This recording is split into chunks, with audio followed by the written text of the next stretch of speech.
Assalamualaikum warahmatullahi wabarakatuh. Perkenalkan kami dari memperkenalkan hasil perjalanan. Itu makalah organisasi dan arsitektur komputer dari ASP 1. Dan pengampu Ibu Wira Apriani Enkom.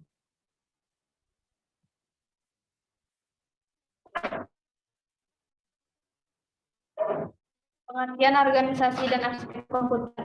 Arsitektur komputer adalah konsep perencanaan dan arsitektur pengoperasian dasar komputer. Arsitektur komputer juga dapat didefinisikan dan dikategorikan sebagai ilmu dan sekaligus seni mengenai cara interkoneksi komponen-komponen perangkat keras untuk dapat menciptakan sebuah komputer yang memenuhi fungsional kerja dan target biasanya. Organisasi komputer adalah bagian yang terkait erat dengan unit-unit operasional dan interkoneksi antara komponen penyusun komputer dalam merealisasikan aspek arsitekturalnya. Contoh aspek organisasional adalah teknologi hardware, perangkat antarmuka, teknologi memori, sistem memori, dan sinyal kontrol.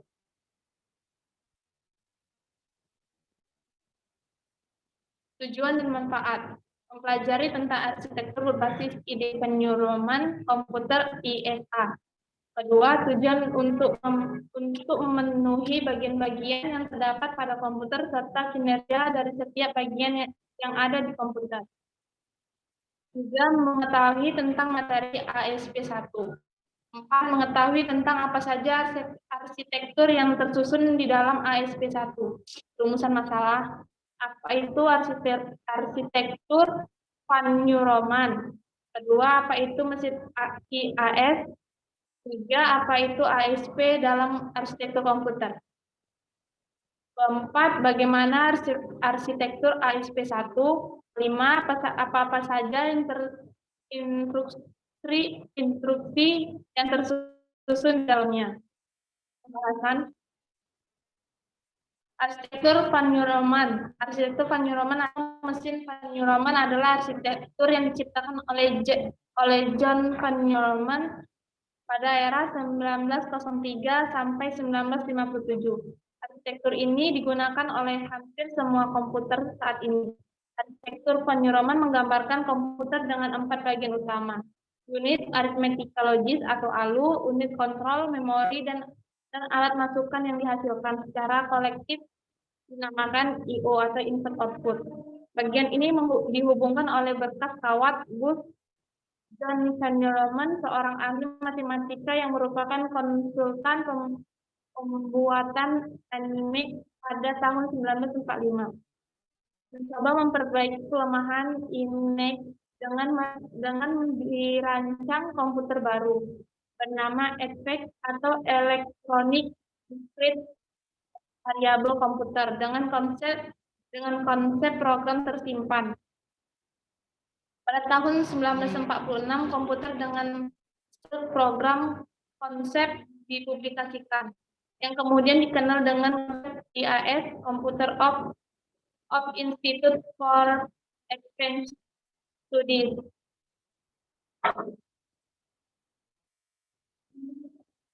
Kemudian dijelaskan lanjut bersama Keke Tania.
Selanjutnya, gambar arsitektur Panyaman.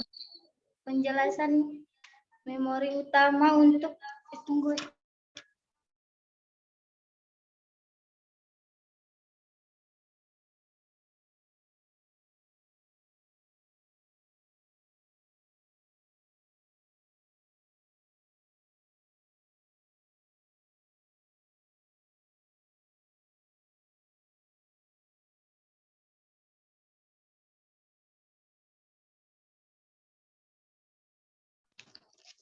Selanjutnya, gambar arsitektur von Neumann. Seperti yang ada di gambar ini, ada yang pertama memori utama, itu untuk menyimpan data maupun instruksi. Yang di bawahnya ada arithmetic, logic, unit atau ALU untuk mengolah data biner. Yang ketiga ada control unit untuk melakukan interpretasi instruksi-instruksi di dalam memori sehingga adanya eksekusi instruksi tersebut. Yang keempat ada I atau O, input output, untuk berinteraksi dengan lingkungan luar. Mesin IIS. Mesin IIS adalah elektronik pertama komputer yang akan dibangun di Institute for Advanced Study, IIS, di Princeton, New Jersey. Kadang-kadang disebut mesin von Neumann karena makalah yang dijelaskan desainnya diedit oleh John von Neumann, seorang profesor matematika di Universitas Princeton dan IIS. Komputer itu dibangun dari akhir 1945 hingga 1951 di bawah arahannya. Organisasi umum disebut arsitektur von Neumann meskipun keduanya disusun dan diimplementasikan oleh orang lain. Komputer ini ada dalam koleksi Smithsonian National Museum of American History, tetapi saat ini tidak dipajang.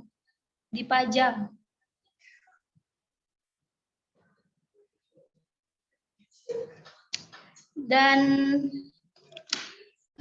ada gambar mesin IIS komputer awal dipajang di Smithsonian Institution. Di sini ada pengembangan John von Neumann, pabrikan Institut Studi Lanjutan IIS, tanggal rilisnya 10 Juni 1952, 69 tahun yang lalu, masa hidupnya 1952 sampai 1958. CPU-nya ada 1700 vakum dan menyimpan 1024 kata atau 51 kilobyte tabung Williams dan masanya 1000 pounds atau 450 gram.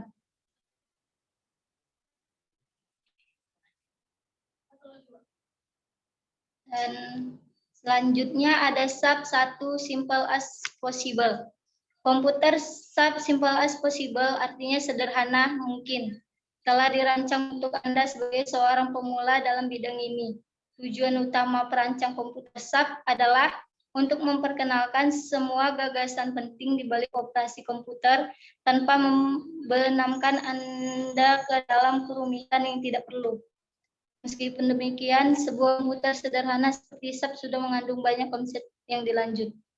Dapat kita simpulkan bahwa SAP ini adalah sebuah gambar atau konsep untuk menjelaskan cara kerja komputer yang paling sederhana yang dirancang untuk seorang pemula dalam bidang ini. Dalam SAP ini diperkenalkan semua gagasan penting di balik operasi komputer tanpa kita perlu tahu penjelasan yang lebih rumit. Dan SAP 1 ini merupakan tahap pertama dalam evaluasi ke arah pengembangan komputer-komputer modern. Selanjutnya akan dijelaskan oleh rekan saya, Elsie Monika Sari.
Gimana?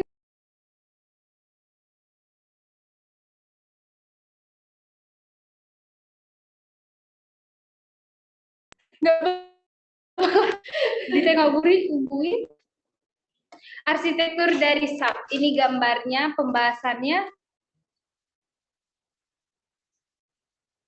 Oh, ini sih.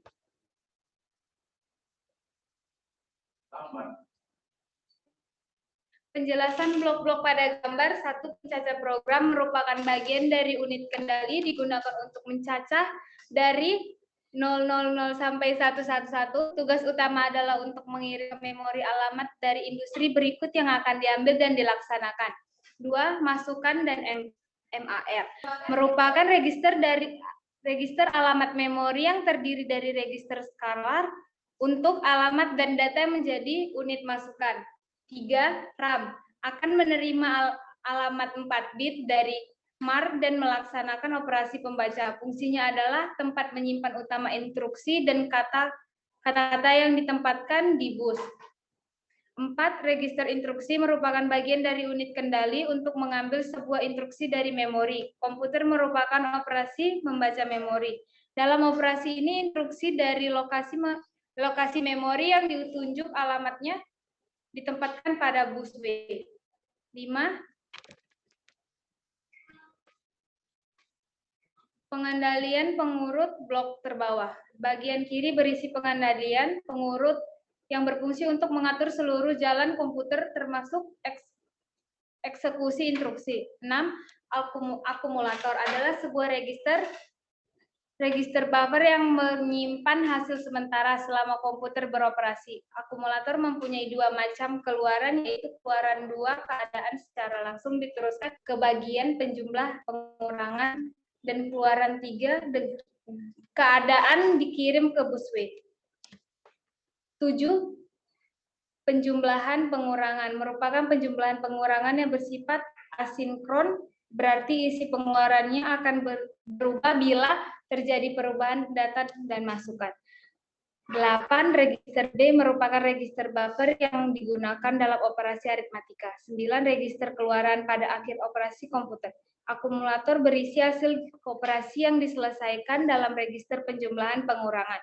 Sementara hasil operasi disimpan dalam akumulator, maka selanjutnya dipindahkan ke register keluaran. Biasa disebut output port karena data yang telah diproses dapat dikeluarkan dari komputer melalui register ini. Dari mikrokomputer, output port dihubungkan dengan rangkaian perantara yang menggerakkan alat-alat seperti printer, tabung sinar katoda, teletypewriter, dan sebagainya. Peraga biner adalah suatu alat yang terdiri dari 8 buah LED, karena setiap LED dihubungkan dengan sebuah plot dari output port, maka peraga biner akan menyajikan isi output port. Dengan demikian, setelah kita memindahkan hasil akumulator ke output port, kita dapat melihat itu dalam bentuk biner pada peraga biner. Perangkat instruksi. Instruksi dalam SAP 1 terdiri dari 2 jenis, yaitu memiliki 1 operan dan tanpa operan. Operan adalah data atau alamat yang dioperasikan. Instruksi yang memiliki 1 operan adalah LDA, ADD, dan SUB. Instruksi tanpa operan adalah OUT dan HLT. Berikut ini dijelaskan secara singkat tentang macam-macam instruksi. LDA mengisi data dan memori ke dalam akumulator.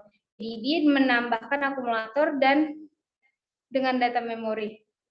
SUB mengurangkan akumulator dengan data memori. Akumulator HLT menghentikan program.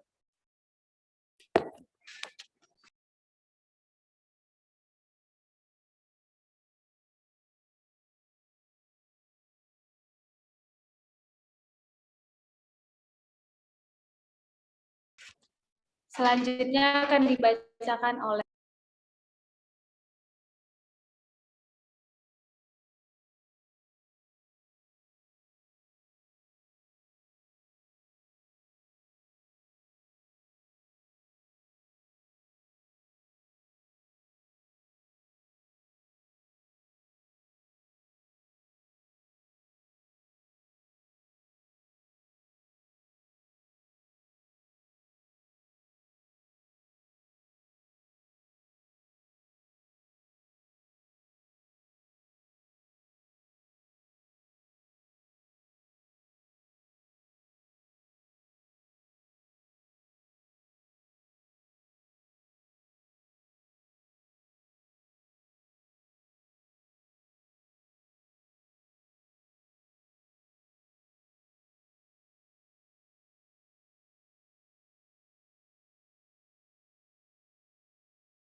Perbedaan SAP1 dengan SAP2.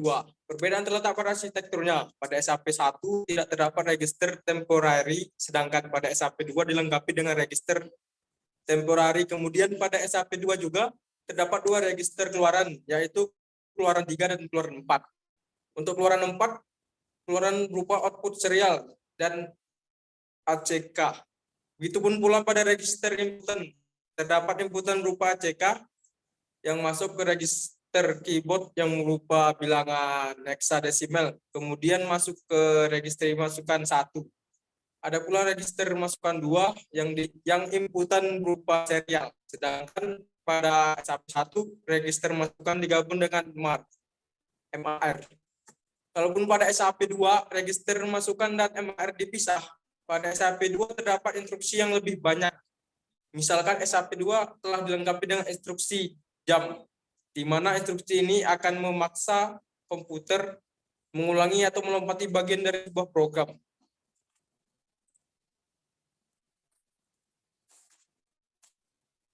Cara simulasi komputer simple as possible 1 atau SAP1 dengan Proteus.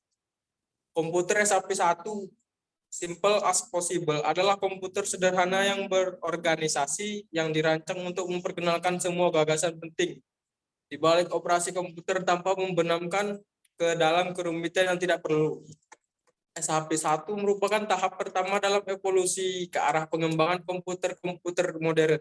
Sebelum mensimulasikan komputer, SAP1 kita harus mengetahui dulu kode operasi atau operation code atau opcode komputer SAP1. Kode-kode ini memberitahu kepada komputer tentang operasi yang harus dilaksanakan.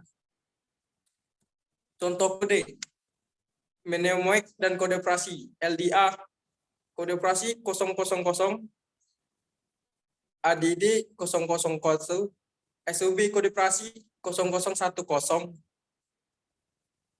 OUT kode operasi 110, HLT kode operasi 111.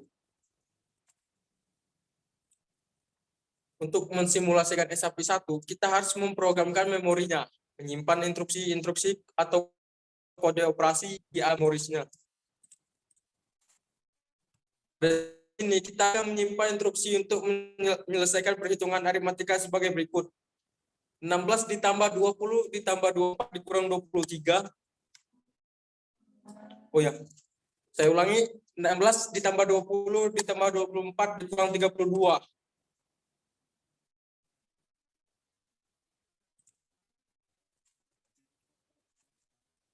Instruksi beserta alam memori.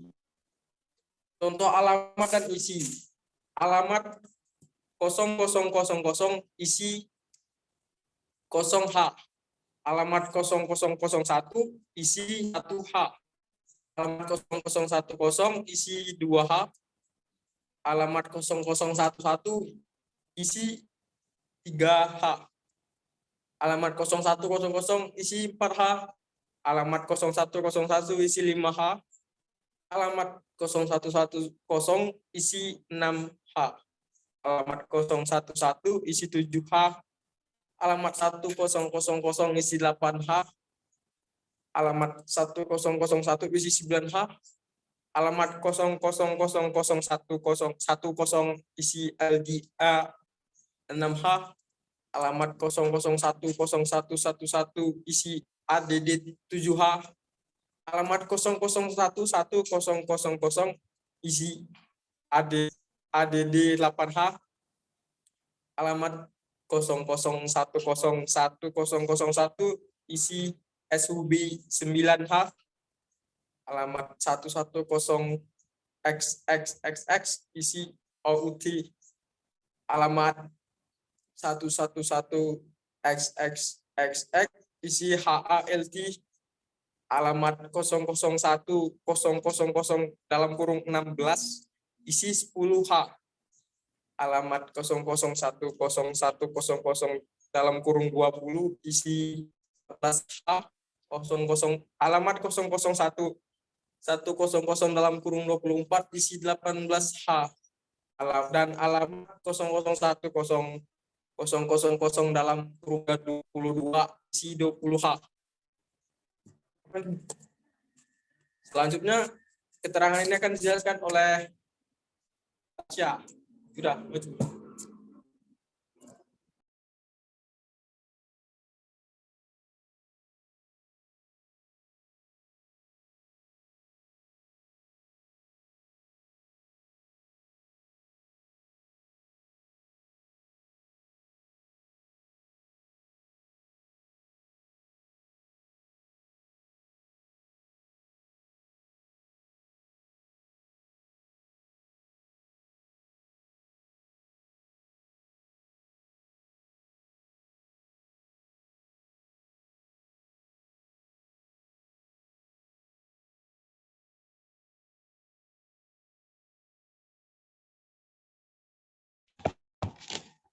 Baiklah, saya akan menjelaskan keterangan dari tabel yang tadi.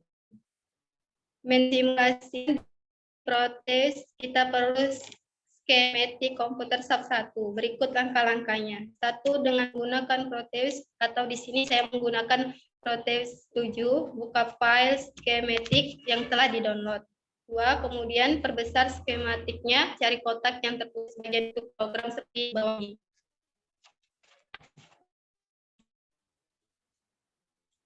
Begitu terus sampai kita telah menginput semua sesuai tabel instruksi beserta alamatnya.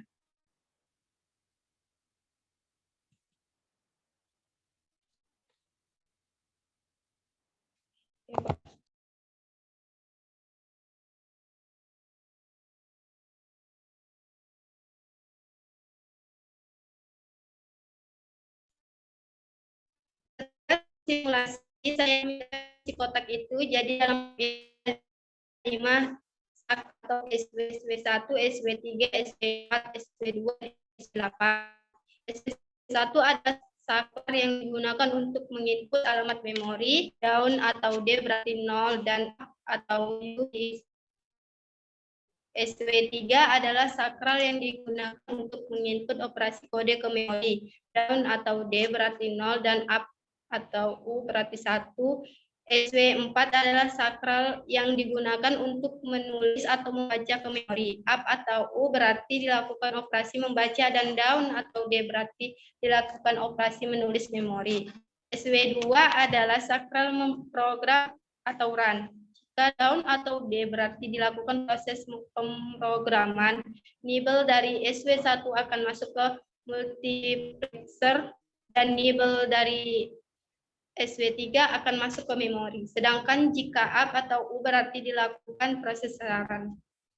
SW8 adalah sakral bahan isolasi output dari komputer. Klik tombol run the simulation di pojok kiri bawah protes atau run F12 di keyboard. Maka protes dalam mode simulasi. 5. Selanjutnya kita akan memprogram memori sesuai dengan tabel alamat beserta instruksi yang telah dibuat. Pastikan SW2 dan SW8 down atau D untuk mengisi alamat memori 000 dengan 0010, SW1 posisinya DDDD dan SW2 posisinya DDD DUUD. Kemudian untuk menulisnya kembali SW4 sehingga sakral akan down kemudian up kembali seperti berikutnya.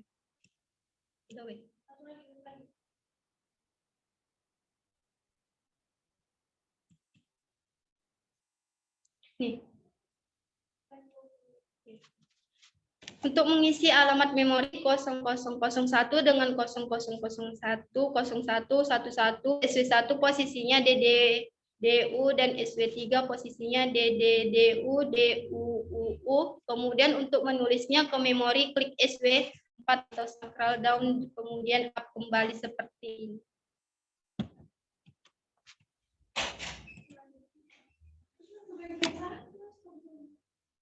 Selanjutnya akan dilanjutkan oleh Khairunisa.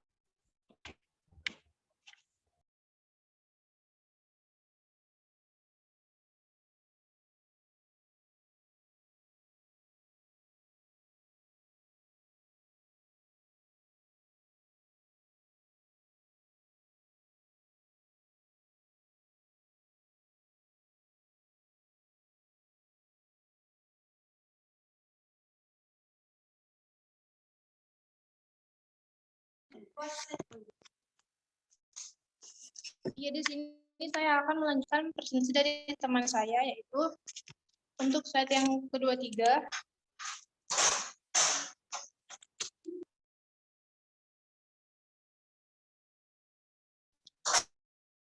Maaf, untuk slide yang kedua-dua, yaitu yang keenam, setelah menulis alamat, selanjutnya menjalankan komputer sub 1. Caranya, SW2 posisi up atau U, dan SW8 posisi up atau U.